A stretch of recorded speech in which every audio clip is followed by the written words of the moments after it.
So it's not just Pornhub, right?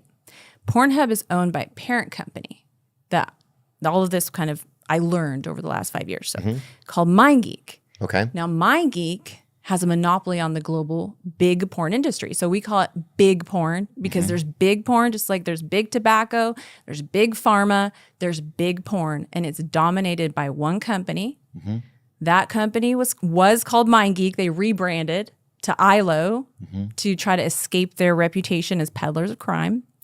But so with a $362 million loan from a hedge fund called Colbeck Capital and 125 secret investors who were outed as including JP Morgan Chase and Cornell University, they had basically rolled up the entire global porn industry under one company. So they owned it, MindGeek. Yes. So they owned, they were managing Playboy, Digital Playground, Wicked Pictures, Browsers, Reality Kings, pay sites, subscription sites, and then the tube sites. So Pornhub and its sister sites. So Pornhub, YouPorn, RedTube, TubeBait, GayTube, XTube,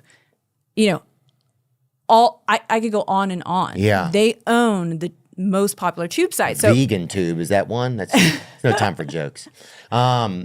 And who owns MindGeek? So MindGeek was owned by a secret majority shareholder. So nobody knew who the owner of MindGeek was when all of this began. And were they in America?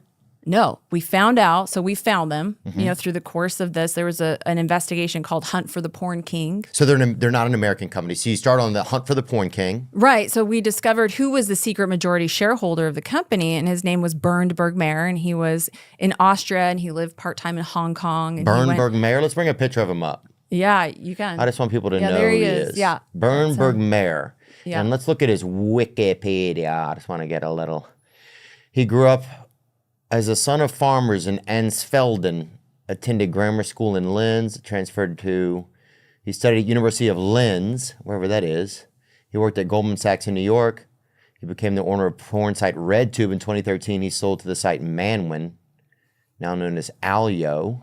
He was a former majority owner of Pornhub and MindGeek. Okay. Yep. Just want to make sure we see he him. he was the majority, and then Feroz Antoon and David DeSillo were the CEO and the COO, and they were the minority shareholders, and they had kind of hidden themselves from the public as well for a really long time. Okay, and are these guys all from Austria? Are they all from a specific place? So Canadian. So the company is an international corporation.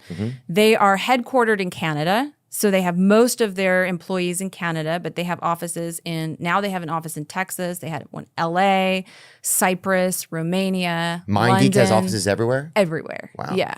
So they are a multinational corporation, huge corporation, hundreds of millions of dollars a year, multi-billion-dollar corporation with a monopoly on the global big porn industry. And how much money was it bringing in a year? Yeah, they're estimating about $500 million per year. The value of the company is multiple billions of dollars.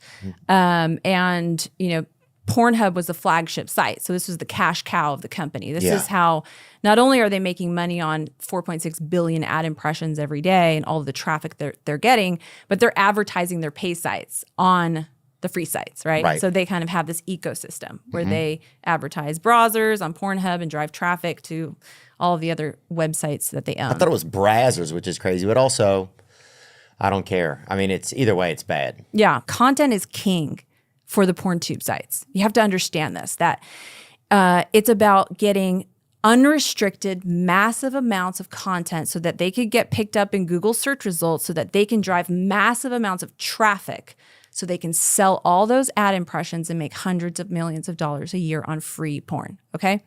Worst thing they could do is take content down from the site.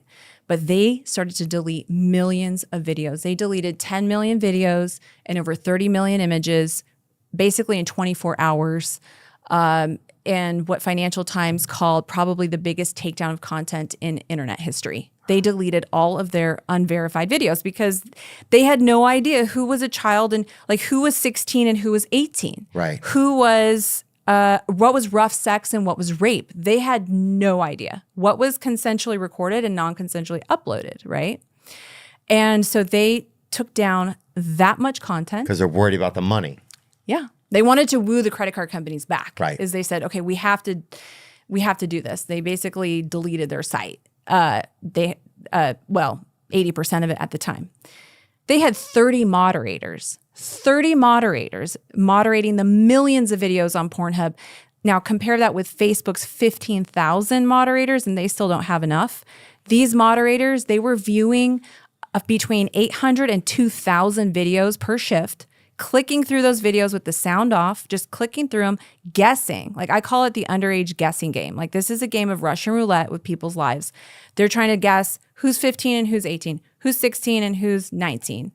Like nobody can do that on like even a pediatrician can't do that. Yeah, and what happens to your brain at a certain point after seeing so much traumatic stuff that you were even like that should be a crime, and putting a employee through that. Well, I've spoken to those, and some of those employees I call friends today because they really have they said that they've seen some. It's been really intense. Their conscience was pricked. Oh, I'm sure. They came forward, and I've spent hours and hours in person and online and on the phone, speaking to them, trying to understand how all of this worked. And one of them is especially dear to me. And he told me that it was so hard on him to do this job, but he needed the money. And he was abused as a child. He was sexually abused as a child. Wow. So it was especially hard for him to do this. But I think that's almost wonder why he went and did it. It's like you could find something else to do probably. I mean. Not calling him out, but it's like maybe there's some weird thing that's created there too that like, I don't know. But I appreciate what he did in coming forward. So this is the company. This is who we're kind of coming up against, right? And so all of this started to take off and go viral, and victims are coming forward, whistleblowers. I told you about the former owner who came forward. His name is Fabian Tillman, and he was called the Zuckerberg of porn. He's the one. Let's bring him up. I just want to get I want to put a face to these guys. Fabian Tillman. He looks Danish, huh? Thy. Yeah, there you go. Yep. Fabian Tillman. He's the one that put Pornhub on the map. He kind of had this vision for... The German entrepreneur who once built the biggest adult entertainment company in the world. Let's see him. That's him. Fabian. Okay, so he's one of the guys schlepping it. So he's the one who actually revealed to me who the secret majority shareholder was that he sold the company to. Yeah, he reached out in summer 2020 to say he wanted to help. And so one of the things that he did was he exposed the secret majority shareholder's name. Mm-hmm. And he said, go after the credit card companies. As the former owner, he said, if you want to make a difference here, you go after the credit card companies to cut ties. And so that was... Now, what I didn't realize at the time, I was suspicious, right? Why is he wanting to help? And I kind of later found out that he had intention to try to buy back the company. So he kind of wanted to make a killing again. So I think he wanted to help take it down, buy it, then find a way to do it back, probably with crypto or something on a different chain. I don't know what he was thinking, but he wanted to buy it back, which I found out later on. But the CEO and the COO and the CEO were forced to resign as well. And today they're being sued by nearly 300 victims in 25 lawsuits, including multiple class actions on behalf of tens of thousands of child victims. Amen. And they're doing amazing in the courts. So much more evidence has been uncovered in legal discovery. So discovery is this amazing tool. Mm-hmm. When you engage in a civil lawsuit, the court gives you permission to get behind your opponent. So you can get their text messages, you can get their emails, you can get, and so much has come out of the complicity. Like you just couldn't believe. The site is still online. It's been purchased now. They're trying to do this whole rebrand. So it was sold as a distressed asset to a company that they created themselves to buy Pornhub. Okay. And they are called Ethical Capital Partners. Wow, what a name. Yeah. Ethical Capital Partners. And who are the main bigwigs in that company? Do we know? Yes, we do. They have themselves online. The guy that's out there kind of trying to do this whole rebrand of Pornhub, like we're Ethical Capital Partners. His name is Solomon Friedman, and he is a criminal defense attorney. So is he really? A Jewish guy from where? Where's he from? Canada. Maybe he's Jewish. I have no idea. From Canada. Yeah. So he wants to rebrand and just make it more ethical? Well, I mean, that's what they're saying, right? They're saying they called themselves ethical capital, yet at the same time, you know, they didn't. So ethical capital partners, there's still stuff out there that's not supposed to be there. Yes, they still haven't actually implemented the preventative policies. So what's necessary. ethical about it? It's just a farce. I mean, it's just, you know, and that's why I think it's so important to sound the alarm on this rebrand, because from a victim's perspective, like this is also a miscarriage of justice for them to go out there and try to resuscitate Pornhub's brand to say, oh, we're ethical capital. Listen, the men who made that decision to have 30 moderators just guessing what's rough sex and rape, guessing, and they guess wrong all the time. They were skipping through 2,000, you know, thousands of videos per shift. And they're still running Pornhub today. So they're still on the 6th floor Aquamarine Montreal Tower of that corporation running Pornhub today. Yes, the CEO and the COO were forced to resign, but they have the same CFO. They have the same CLO. Who's the CFO? Let's see. Eddie DeSanto. Eddie DeSanto, bring him up.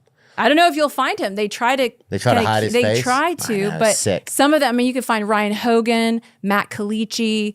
So you can look up Kareem Almarazi. He is the CPO, and he's running it today. Kareem Almarazi.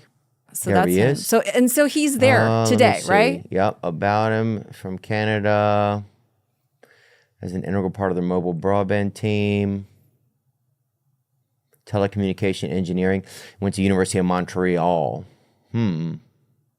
So they're still running. They're just trying to rebuild this company and still make money. Well, so I mean, what I'm saying is like ethical capital, right? If they were coming in and saying like, we're going to rebrand, we're going to do this new thing, why would you still have the same men responsible for the decisions that destroyed the lives of countless victims just running the site today? That's why it's like, it's just a farce. Like, it's not real. Yeah.